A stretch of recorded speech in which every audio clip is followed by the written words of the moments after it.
उचल हे पे प्लीज, चल हे पे प्लीज.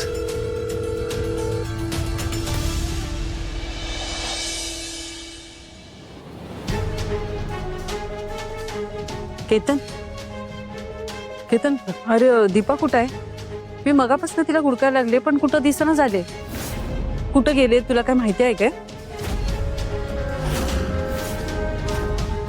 केतन, काय विचारते मी? दीपा कुठं आहे? ऐक ऐक की, तू आणि भाऊ आत्ताच्या आत्ता हे घर सोडून जावं. काय? घर सोडून जावा म्हणजे?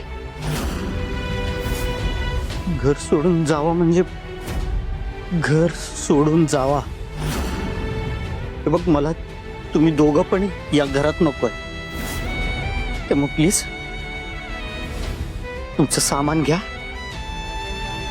आणि निघा. केतन, केतन बाळा, अरे काही झालंय का? तुझ्या आणि दीपामध्ये काही भांडण झालंय का? आपण शांतपणे बसून बोलू की. हे बघ, मला काही एक बोलायचं नाहीये. मी सांगायला लागलो तेवढं करा.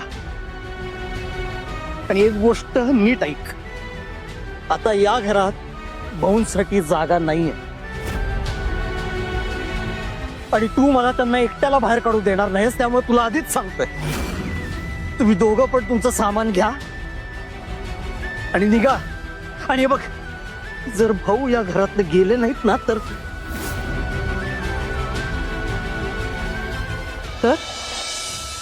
काय तर काय नाही गेले तर पार वाट लागेल ग माझ्या संसाराची. आई, कसं सांगू मी तुला, लई त्रास व्हायला लागलाय. मला हे नाही करायचंय. खरं माझ्याकडे ऑप्शन नाही आहे दुसरा.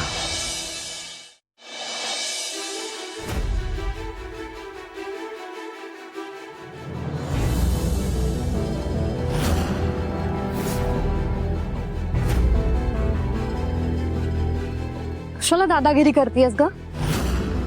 काय संबंध आहे तुझा इथे येण्याचा? आणि कशाला उगाची सगळी ही नाटकं चालली आहे तुझी? आता तर तुझा तो काय लाईव्ह व्हिडिओ तो सुद्धा चालू नाहीये. मग का म्हणून स्वतःला या घरची सून म्हणून घेतेस? बंद कर हे सगळं. हा, सून मानण्याचं नाटक मला तरी करायची काही गरज नाही. आणि जरी असेल ना तरी नाटकात का होईना मी या घरची सून. पण मला एक कळत नाहीये, तू का मला हे सगळं विचारतीये? कोण आहेस तू? आत्या, आत्या, आत्या लवकर या. आत्या, आत्या, आत्या, आत्या लवकर या. आत्या, आत्या या इकडे. हिला आत्ताच्या आता हाकला इथून. मला नको ही माझ्या डोळ्यासमोर. ही माझ्याशी वाटेल तसं वागते, मला वाटेल तसं बोलते आणि मलाच वरून विचारते की मी कोण आहे. मी कोण आहे ना हे सांगायला, हे सांगायला धैर्यांचं आणि माझं काय होणार आहे हे सांगायला. धैर्य फक्त माझे आणि मी फक्त आणि फक्त त्यांची. हे सांगायला सांगायला. आत्या, तू जरा शांत बसशील? तिला काय बोलायचंय, काय करायचंय तिला करू दे.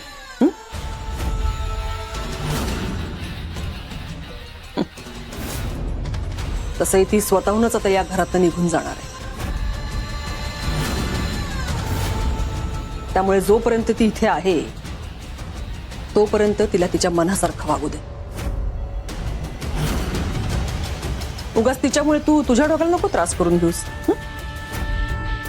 चल आत्या, पण चल म्हटलं ना, चल.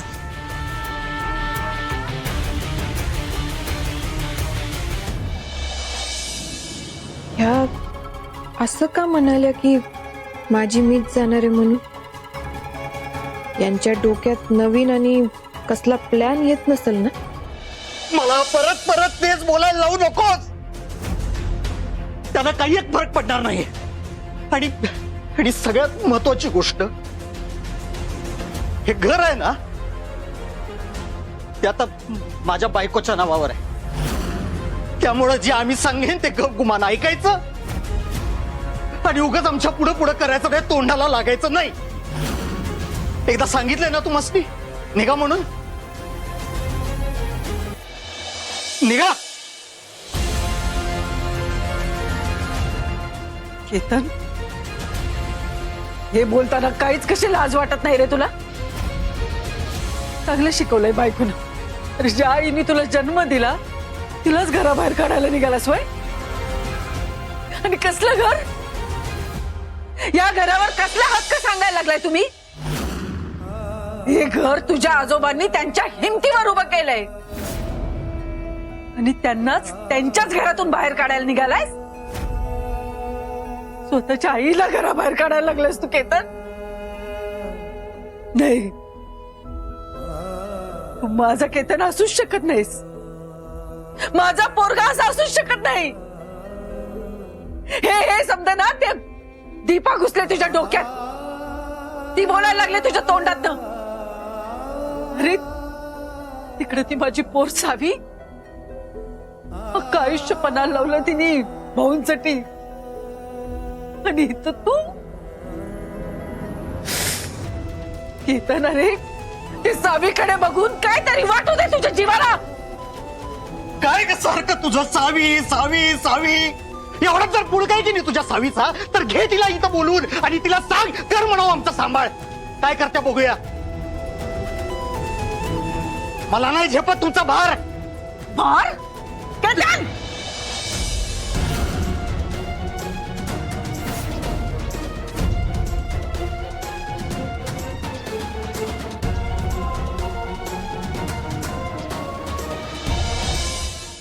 भार वाटायला लागलोय आम्ही तुला?